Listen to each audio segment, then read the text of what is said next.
Magandang araw po. Ako po si Mac Casey Perez. At ito po ang aking stand patungkol sa usaping LGBTQIA+. Lalo na po sa usaping same-sex marriage at sa paggamit ng transgender public CR.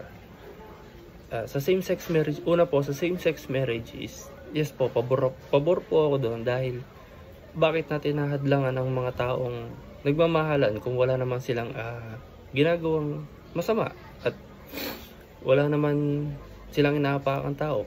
Pati ang realidad naman kasi ang realidad naman ay nagsasama na ang babae sa babae at lalaki sa lalaki. Ang pangalawa naman po is yung paggamit po ng LGBTQIA+ sa public toilet. Yes po, sumasang-ayon po ako na dapat gumawa ng palikuran or comfort room para sa mga transgender sapagkat dito natin may papakita ang pagtanggap at pagrespeto sa kanila bilang bagong mukha ng mamamayan. Sa simpleng bagay na ito ay ipapakita na natin na importante sila sa ating lipunan na ginagalawan. Kaya nararapat na bigyan sila ng puwang sa ating mundo sapagkat sila ay likha ng Diyos na may obligasyon at responsibilidad para mapangalagaan ng mundo. And yun lang po. Salamat. Magandang umaga sa inyong lahat. Ako si Ken James Ocampo, BHS HM3C. Ang napili naming topic ng mga grupo ko ay pagkakailanlan at karapatan ng LGBTQ+. Ang napiling topic na ito ay sanhi at epekto ng diskriminasyon sa LGBTQ+. Ang matagal nang nakaugalian na pananaw ng ang kasarian ay limitado sa lalaki at babae lamang. At ang pamilya ay binubuo lamang ng isang lalaki at isang babae. Ay nagdudulot ng pagtanggi sa mga iba't ibang pamilya at pagkakailanlan ng kasarian. Ang paglihis sa mga tradisyonal na norm na ito ay madalas na tinitignan bilang abnormal o hindi katanggap-tanggap. Ang SOGI Equality Bill ay hindi gumagana ng mabilis. Ang SOGI Equality Bill na naglalayong magbigay ng legal na proteksyon laban sa diskriminasyon batay sa orientasyong sexual at pagkakailanlan ng kasarian ay patuloy na naantala. Isa ito sa pinakamalaking hadlang. Ang kawalan ng batas na ito ay nagpapahirap sa pamilya at komunidad ng LGBTQ+. At ang pamilya at ang konsepto ng utang na loob ay napakahalagang sa kulturang Pilipino. Ang LGBTQ+ ay nagsisikap na itago ang kanilang tunay ng pagkakakilanlan dahil natatakot sila bigyan ng kahihiyan ang pamilya o hindi sundin ang mga inaasahang sahan ng kanilang mga magulang. Ang LGBTQ ay tumutukoy sa mga taong lesbian, gay, bisexual at transgender. Ang katagang LGBTQ ay binibigyan diin ang pagkakailanlan base sa sexualidad.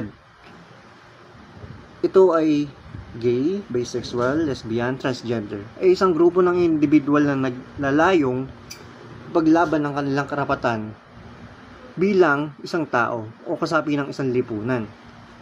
Sa mga kabila ng diskriminasyon dulot sa kanilang sexualidad hanggang sa kasalukuyan, ilan lang umuunawa at tumatanggap sa kanila. Kaya naman patuloy na nilang pinaglalaban ang kanilang karapatang pantao.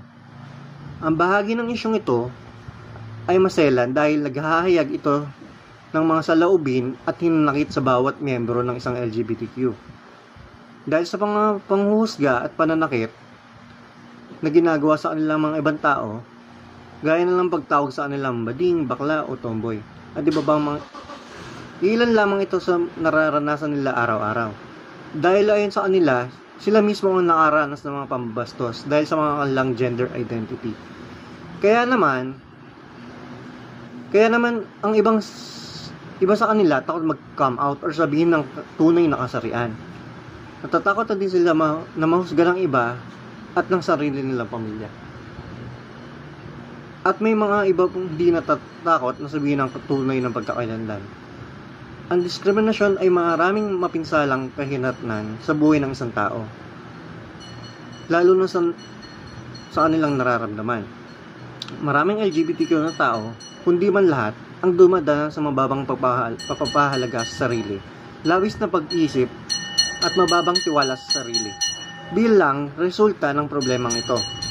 Dahil sa labis na puot at pag-iisip ng mga taong natulan at minaliit ng isang tao, nauwi ito ng pag-asa.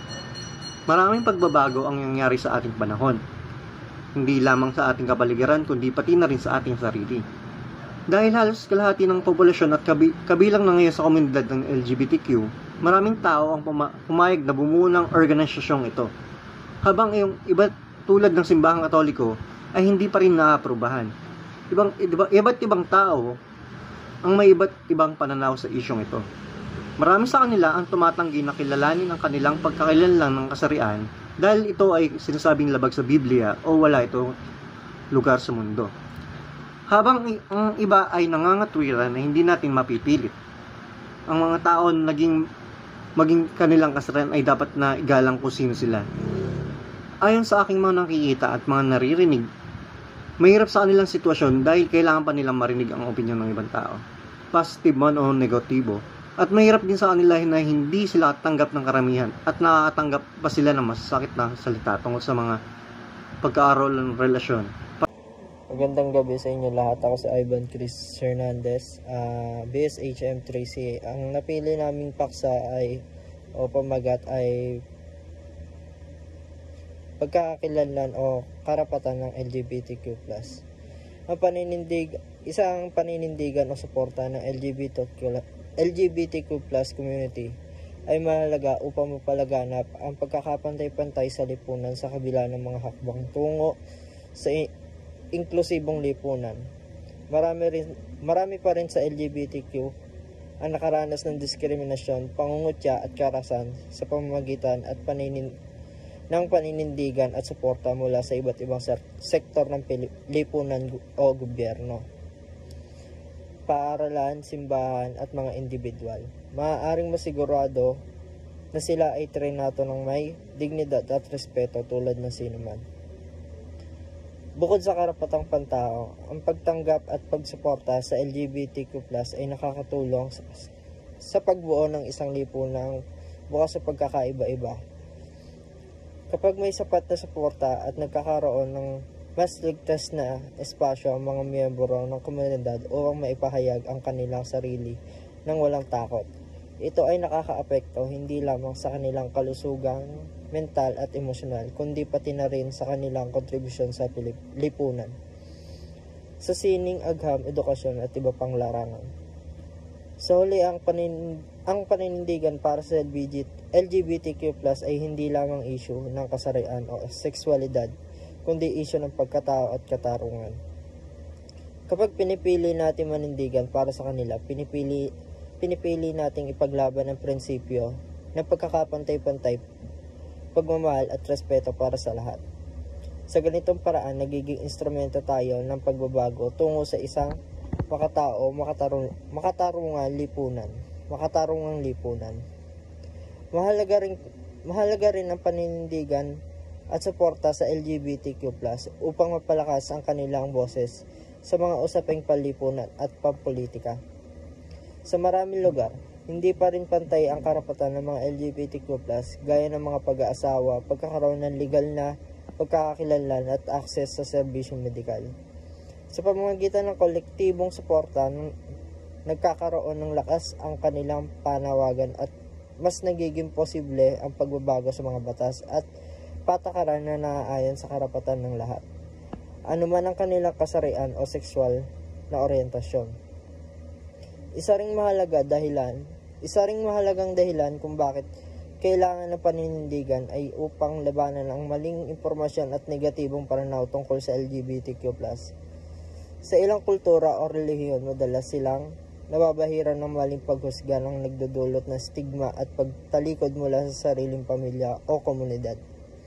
Sa pagtindig para sa kanila, na ipapakita natin na ang tunay na diwa ng paggalang at pagkakaiba ay hindi nasusukat sa kasarian o oryentasyon, kundi sa kabutihang loob at pagiging makatao.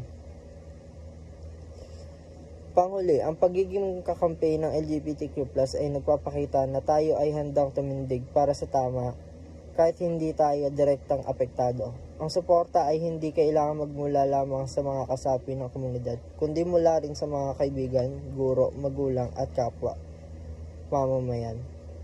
Sa simpleng pakikinig, pagprotekta at pagtindig para sa kanilang karapatan, tayo ay tumutulong sa paglikha ng isang mundo kung saan lahat ay malayang magmahal, mamuhay at maging totoo sa kanilang sarili. Yun lamang po.